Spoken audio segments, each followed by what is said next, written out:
Protest protest protest, जिधर देखो सिर्फ प्रोटेस्ट। मोदी सरकार के खिलाफ प्रोटेस्ट। और इसीलिए सवाल कि क्या मोदी सरकार के अच्छे दिन खत्म हो गए, क्योंकि चारों तरफ प्रोटेस्ट। सवाल उठ रहे हैं, क्या सरकार जनता की आवाज को इतना अनसुना कर चुकी कि सोशल मीडिया से लेकर सड़क, संसद, प्रधानमंत्री के घर के बाहर, बॉर्डर पर हर जगह प्रोटेस्ट। दिल्ली से लेकर रांची और देहरादून तक प्रोटेस्ट। क्या सरकार इस मुगालते में चली गई कि वो नौजवानों के साथ भी गलत कर रही थी, किसानों के साथ भी, विपक्ष के साथ भी, और सब मिलकर कर रहे हैं प्रोटेस्ट? या फिर पंजाब और यूपी के आने वाले चुनावों ने छात्रों के मुद्दे को उठाकर एक नया खेल खेल दिया? यह सारे सवाल आज इसीलिए उठ रहे हैं क्योंकि देश की राजधानी दिल्ली आज 3 तस्वीरों में बटी नजर आई।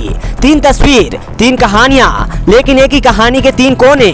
पहली तस्वीर जंतर मंतर की, जहां पर नौजवान जब संसद की तरफ बढ़ रहे तो अफरा तफरी मची और उस आंदोलन ने देश को हिला दिया।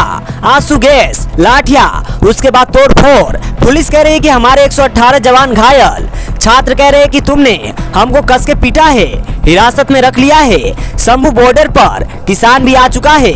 बड़ी संख्या में अन्नदाता कह रहे हैं कि हाईवे रोक दिया है, दिल्ली हम जाएंगे। अभी मान लो हमारी मांग, अमेरिका वाली ट्रेड डील रद्द कर दो, एमएसपी की कानूनी गारंटी दे दो।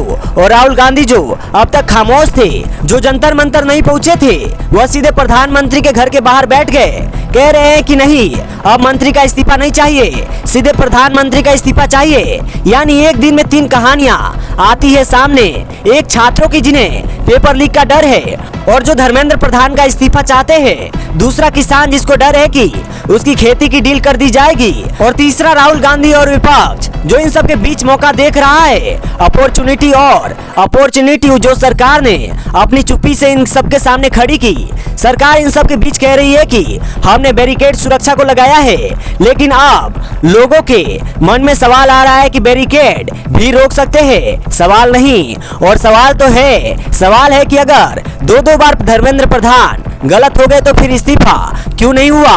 अगर सरकार मान रही है कि पेपर लीक के दोषियों पर एक्शन हुआ, तो फिर मंत्री साहब को अपने पद पर रहने क्या ये सही है? और अगर गलत था तो फिर बच्चे जब मांगने गए तो वह झड़प क्यों हुई? सवाल किसान भी पूछ रहा है कि मोदी जी हमारे साथ गलत तो नहीं होगा? सरकार के लोग कह रहे हैं महाराज अभी डीले पूरा नहीं हुआ है, गलत कहां से हो जाएगा? और इन सब के बीच में कॉमन जनता है जिसे यूपी और पंजाब का चुनाव दिखाई पड़ रहा है। यूपी और पंजाब, यूपी जहां बड़ी संख्या में छात्र आते हैं, पंजाब जहां पर किसानों की बड़ी ताकत है। और यहीं से सवाल है कि क्या अब जो कुछ हो रहा है यह सरकार की गलतियों का नतीजा है या सरकार की बेरुखी के बीच में विपक्ष को मिल गया एक बहुत बड़ा मौका है। नमस्कार, मैं हूं वीके सिंह और आज का वीडियो बहुत खास है क्योंकि आज जब हम परत दर परत यानी एक के बाद एक लेयर हटाएंगे तो आपको जंतर मंतर का सच दिखाई पड़ेगा, ट्रेड डील का किसानों पर असर दिखाई पड़ेगा। और फिर उसके बाद जो सियासी खेल हम आपको समझाएंगे वो आपके नजर और नजरिए को पूरा तरह बदल देगा। लेकिन इसकी शुरुआत करें इससे पहले हमारी आपसे गुजारिश है कि हमारे चैनल को आप सब्सक्राइब कर लीजिए। आप हमारे साथ जुड़ जाइए, आपका साथ हमारा हौसला अफजाई करता है। और ऐसे वक्त में जब सारे पत्रकार, जब सारे मीडिया, सारे लोग या तो इधर है या उधर है, आपकी हिम्मत की वजह से हम आपके साथ खड़े होकर सिर्फ आपके मुद्दे को उठाते हैं। इसलिए हमें आपकी साथ की जरूरत है। प्लीज व्हाट्सएप चैनल को भी सब्सक्राइब कर लीजिएगा। कमेंट सेक्शन में लिंक डाल दिए हैं, स्कैन भी लगा दिए हैं। साथ ही हमारे चैनल को भी सब्सक्राइब कीजिएगा। अब शुरुआत करते हैं आज की कहानी की। कल क्या हुआ था सबसे पहले वो 30 सेकंड में समझ लेते हैं। आप जानते हैं जंतर मंतर से संसद की तरफ मार्च हुआ था। आंसू गैस, लाठीचार्ज, कैन नॉट प्लेस में तोड़फोड़, एफआईआर दर्ज। सवाल दोनों से है, मार्च शांतिपूर्ण था तो गाड़ियां किसने तोड़ी? और कार्यवाही अगर प्रोफेशनल तरीके से थी, कानूनी तरीके से थी, तो फिर लड़कियों पर हाथ किसका था? यह आरोप हर तरफ से आ रहे हैं और दोनों का अपना अपना सच है। लेकिन आज की कहानी यह नहीं है, आज की कहानी दूसरी है। कहा जाता है कल जंतर मंतर को पुलिस ने खाली करा दिया, उखाड़ दिया। रात 11 बजे 6 घंटे बाद भीड़ वापस लौटी। टेंट लगा, मंच नया लगा और ऐलान की मार्च फिर से होगा। पुलिस ने रात में मंच उखाड़ा और सुबह पूरे देश ने देखा कि भाई साहब, उखाड़ने से कोई चीज छोटी नहीं होती है, वायरल होती है। और इस सरकार को लेकर तो वैसे भी आरोप लग रहा है कि ये सरकार सवाल कम करती है, एक्शन में ज्यादा बिलीव रखती है और अब एक्शन का रिएक्शन हो रहा है। सरकार को कल लगा कि मामला निपट गया, आंदोलन खत्म हो गया, लेकिन आज आंदोलन और बड़ा हो गया, क्योंकि आंदोलन टेंट में नहीं होता, आंदोलन बेटी में रहता है और इस आंदोलन की जड़ में एक ही बेइज्जती है। वैसे शुरुआत भी तो बेइज्जती से ही हुई। कॉकरोच जनता पार्टी की शुरुआत कहां से हुई थी? सुप्रीम टिप्पणी से। कॉकरोच वही ताना दिल पे लगा था और वही ताना कल भी लगा। और जो दिल्ली और जो आंदोलन बेइज्जती से पैदा हुआ हो, उसे लाठी से मारेंगे तो वो हटेगा थोड़ी ना, दोगुना हो जाएगा और तगड़ा और ताकतवर हो जाएगा। इसीलिए लोग कह रहे हैं कि कॉकरोच मरते थोड़ी है, वो तो और बढ़ जाते हैं। और आज जंतर मंतर पर कॉकरोच बढ़े, ताकत ज्यादा बड़ी दिखाई पड़ी, सरकार को ज्यादा और चैलेंज किया गया।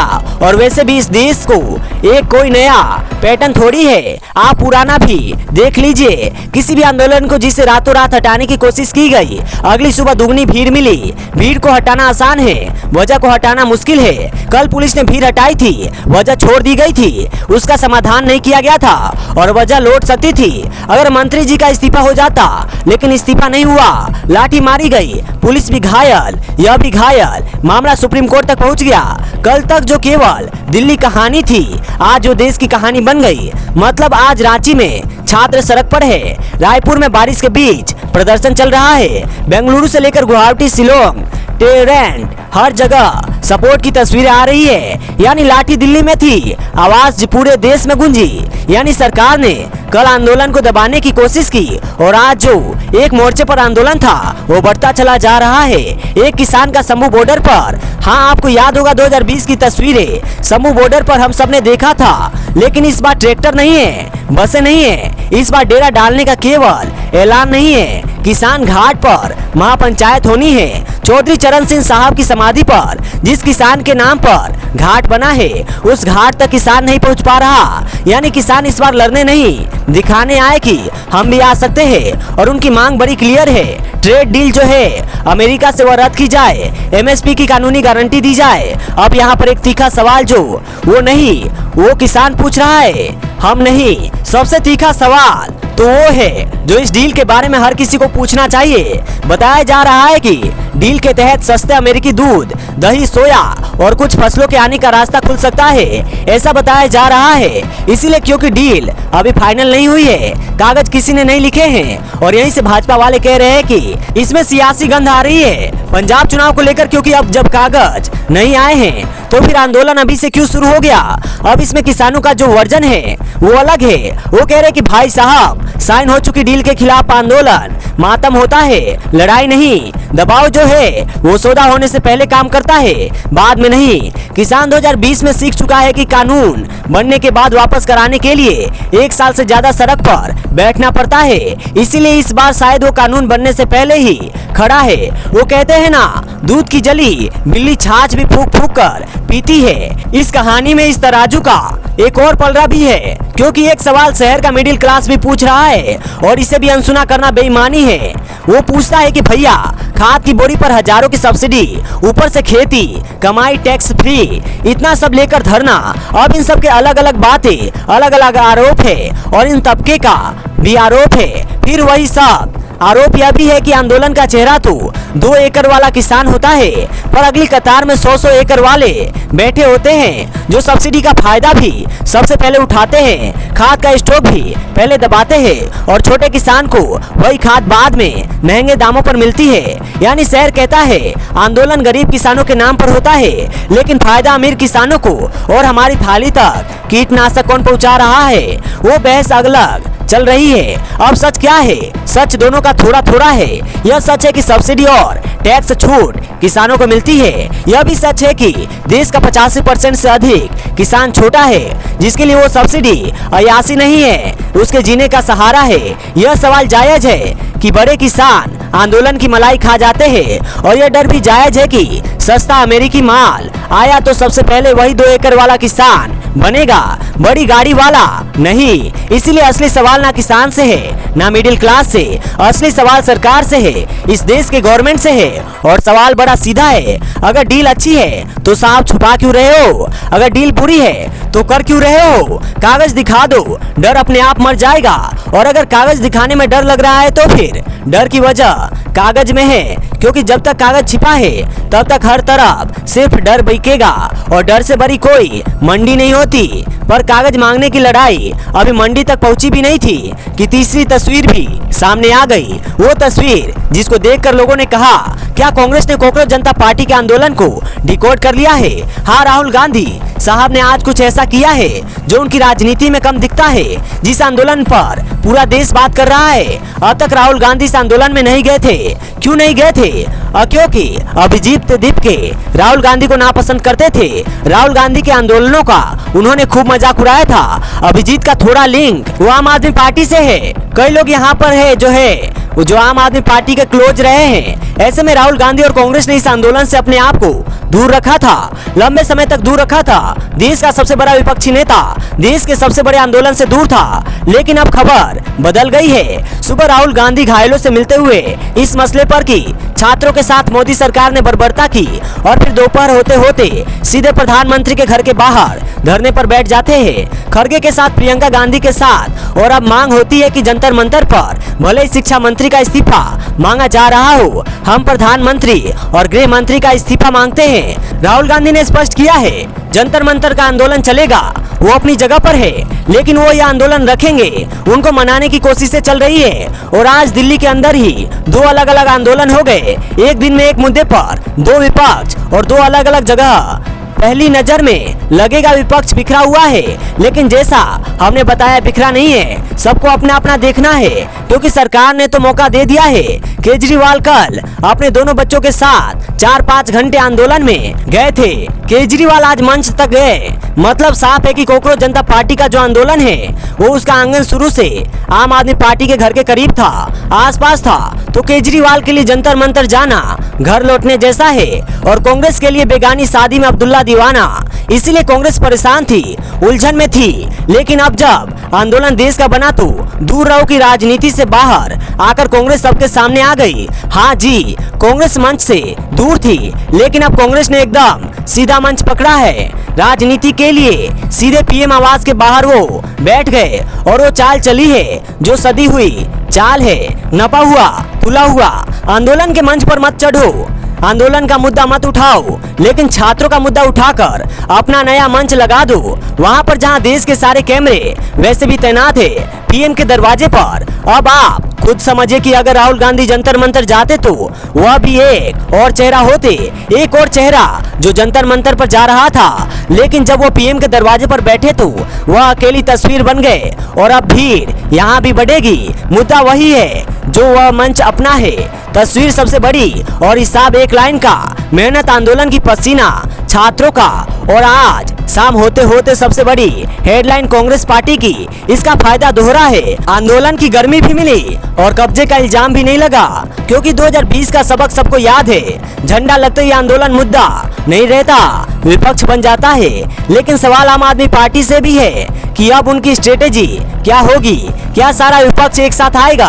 क्या कांग्रेस भी जाएगी, या फिर धीरे धीरे जनता को दिखाई पड़ेगा कि अपनी अपनी ढपली, अपना अपना राग, और बीजेपी को समझ में आएगा कि अब सही समय छात्रों का भला कर दो, वरना चुनाव में तैयार बैठे हैं लोग भला करने के लिए। हाँ, हालांकि एक दिलचस्प चीज जो हमको नजर आई, राहुल गांधी जब प्रोटेस्ट करने के लिए प्रधानमंत्री के घर के बाहर बैठे तो थोड़ी ही देर में मोदी सरकार के मंत्री जितेंद्र सिंह पहुंच गए राहुल गांधी से बात करने के लिए। और वहीं पर मेरे मन में ख्याल आया कि जब बच्चों पर लाठी चली थी तो तुरंत ऑन द स्पॉट बच्चों से बात करने कोई मंत्री जंतर मंतर नहीं गया था, कोई नहीं गया था। बच्चे बहुत दिन से बैठे थे, कोई नहीं गया था। सोनम वांगचुक को उठा के अस्पताल भिजवा दिया गया था, लेकिन सोनम वांगचुक से मुलाकात करने कोई नहीं गया था। लेकिन जब राहुल गांधी बैठे तो मंत्री दौड़ते आए। अब सवाल बच्चे अगर पूछे कि मंत्री साहब विरोधी तो राहुल गांधी भी है, वैचारिक विरोध हम भी कर रहे थे, जंतर मंतर क्यों नहीं आए? प्रधानमंत्री घर के बाहर आप मनाने पहुंच गए। सोचिएगा, क्या भारत में इज्जत दर्द की होती है या आपके पद के, आपके ओहदे की? वैसे आप इस वीडियो का स्क्रीनशॉट रख लीजिए, चुनाव के बाद इसका हिसाब करेंगे कि कौन जंतर मंतर लौटा, क्योंकि मरहम और वोट चुनाव तक एक जैसे दिखते हैं। लेकिन फिलहाल सरकार फंसी है, मोदी सरकार फंस गई है। हालांकि वो चुप नहीं है, बोल रही है। आज प्रधानमंत्री ने ऐसा लगता है कि हमारा वीडियो देख लिया है था, खामोशी वाला, और यही वजह है कि उन्होंने अपनी पार्टी की बैठक में ही सही, लेकिन यह कह दिया कि पेपर लीक घोर पाप है। हम तो इस बात पर मोदी जी को कोटि कोटि नमन करते हैं कि आपने बोला तो, क्योंकि आप बहुत सारे विषयों पर बोलते ही नहीं है और यह तकलीफ है और यह देश चाहता है कि आप बोले, क्योंकि प्रधानमंत्री अगर बोलेंगे तो उम्मीद जगती है और उम्मीद हौसला देती है उन बच्चों को भी कि शायद जैसे राहुल गांधी से मुलाकात करने वो पहुंच हो सकते हैं, आप भी मुलाकात कर ले उन बच्चों से जिनको दोबारा परीक्षा देनी पड़े। कम से कम उनसे पुलिस कह रही है उधर की भीड़ हिंसक हुई की कार्रवाई मजबूरी थी। पुलिस यह भी कह रही है कि हिरासत में लिए गए कई लोग छात्र है ही नहीं, साजिश के एंगल की जांच चल रही है। यह भी कहा जा रहा है कि संसद सत्र में सुरक्षा से समझौता नहीं होगा। बीजेपी के सांसद कंगना जी कहती है कि हम अंदर से डरे हुए थे, पुलिस ढाल बनी। नड्डा जी जो है सीजेपी के लोगों से मिले, घायलों से बातचीत की। केजरीवाल जी कह रहे हैं कि अपना बच्चा लेकर हम गए थे। कुल मिलाकर हर आदमी कुछ कुछ कह ही रहा था। अब सवाल यह है कि जब हर कोई कह रहा है तो फिर सरकार फंसी क्यों है? सरकार फंसी है इस्तीफा देने को लेकर। अब इस्तीफे को लेकर हमने पिछला वीडियो बनाया था कि 12 साल में मोदी सरकार ने एक इस्तीफा नहीं दिया, क्योंकि सरकार को लगता है कि अगर हम इस्तीफा दे देंगे तो अपनी गलती मान लेंगे, और सरकार गलती नहीं मानती। सुषमा स्वराज वसुंधरा राजे सिंधिया पर 2015 में आरोप लगे, तब से लेकर अब तक धर्मेंद्र प्रधान तक सरकार इस्तीफा नहीं लेती, मंत्री देना चाहे तो भी नहीं लेती। अब सरकार की मुश्किल यही है कि अगर वह नियम तोड़े और आंदोलन से इस्तीफा ले ले तो फिर वह आंदोलन हर आंदोलन में इस्तीफा लेना पड़ेगा, और अगर इस्तीफा ना ले तो यूपी का नौजवान चुनाव तक लाठी याद रखेगा। सख्ती करो तो आंदोलन बड़ा होगा, सख्ती ना करो तो भीड़ बढ़ रही है। ऐसे में सरकार परेशान है, लेकिन वो कोशिश कर रही है कि इस मामले को ठंडा किया जाए, और इसी कोशिश में आज जेपी नड्डा साहब जो जाकर छात्रों से मुलाकात करने पहुंच रहे थे। हालांकि सवाल फिर वही है कि आरोप लग रहा है शिक्षा मंत्री पर बात हो रही है, प्रधानमंत्री जी से मुलाकात हो रही है, स्वास्थ्य मंत्री से, और इन सब के बीच में संसद के अंदर भी आज विपक्ष शिकायत करता नजर आया। संसद में कहा गया कि हमें बोलने नहीं दिया गया। यह मुद्दा आज हर जगह उठा, सड़क पर, बॉर्डर पर, पीएम के दरवाजे पर, अस्पताल के बिस्तर पर, लेकिन एक जगह नहीं उठा जो इस काम के लिए बना है, वो है संसद। जिस दिन देश का सबसे बड़ा कमरा सबसे छोटा हो जाए उस दिन सड़क बड़ी हो जाती है, और यही रहा और इसीलिए आज देश के बच्चों की तरफ से हम मोदी सरकार से 3 सवाल पूछते हैं, ना आंदोलन की तरफ से, ना विपक्ष की तरफ से, हमारे तरफ से और देश के छात्रों की तरफ से। और ये सवाल मोदी जी और अमित शाह जी से है, उम्मीद करते हैं वो सुनेंगे। सवाल पहला है कि अगर परीक्षा का सिस्टम सच में सुरक्षित है, मोदी जी तो अब तक हर लीक, हर गड़बड़ी, हर फायदा उठाने वाले और हर जिम्मेदार अफसर का पूरा हिसाब तारीख के साथ हमारे देश के सामने क्यों नहीं रखा गया?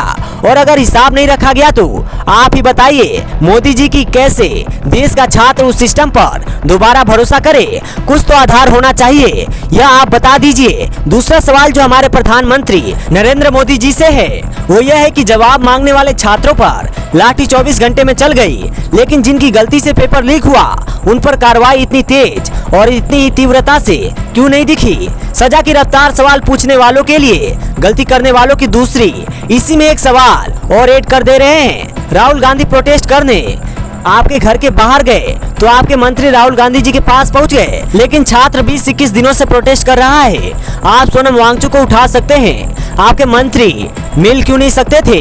लाठी मारने के बाद तो मुलाकात पहले दिन कर सकते थे। राहुल जी के पास तो कुछ ही घंटे में आ गए थे, क्या पद देकर संवाद किया है? और तीसरा सवाल, हमारे देश में परंपरा रही है कि बड़ी नाकामी पर बड़ी कुर्सी जवाबदेही लेती है। नेहरू जी के दौर में लाल बहादुर शास्त्री साहब ने इस्तीफा दिया था, अटल जी के दौर में नीतीश कुमार साहब ने इस्तीफा दिया था। ऐसे में देश की सबसे बड़ी मेडिकल परीक्षा की साख पर हफ्तों सवाल उठे, छात्र सड़क पर है तो जवाबदेही की वह परंपरा इस बार कहाँ है? इस्तीफा ही हर जवाब नहीं होता। मान लिया पर जवाब तो कोई हो। 3 सवाल दर्ज है, जवाब जब आएगा हम वो भी दर्ज कर लेंगे, और उम्मीद करते हैं कि इन सवालों को आप जनता जो है वो बढ़ाकर सरकार के कानों तक पहुंचाएंगी, ताकि उन्हें समझ में आए। जैसा हमने मोदी जी से बोलने की अपील की थी, आज उन्होंने बोला, तो अगर यह आप समझेंगे तो शायद वहां तक पहुंच जाएगा। खैर, आज 3 तस्वीरों के बीच में एक किरदार और था जिसका जिक्र इस शोर में दब गया।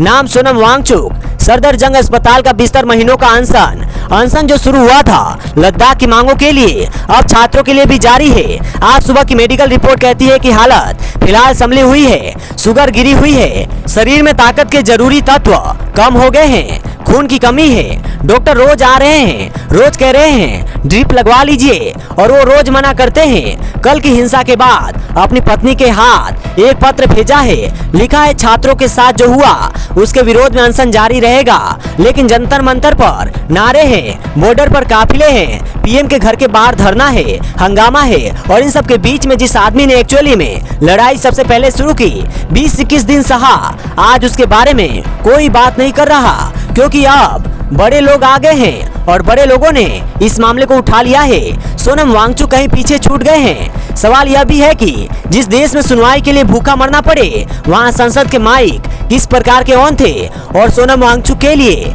क्या आपको बुरा लग रहा है क्योंकि वो सीन से गायब हो चुके हैं, नहीं दिख रहे हैं? मुझे तो नहीं दिखे आज। खैर, वैसे दिखे तो उनके सीजेपी के प्रवक्ता भी नहीं थे, बर्गर खाने वाले। हाँ, मतलब जिन्होंने कहा मेरा क्या लेना देना। ठीक है, आंदोलन अब काफी बड़ा हो गया है, इन लोगों से आगे निकल चुका है।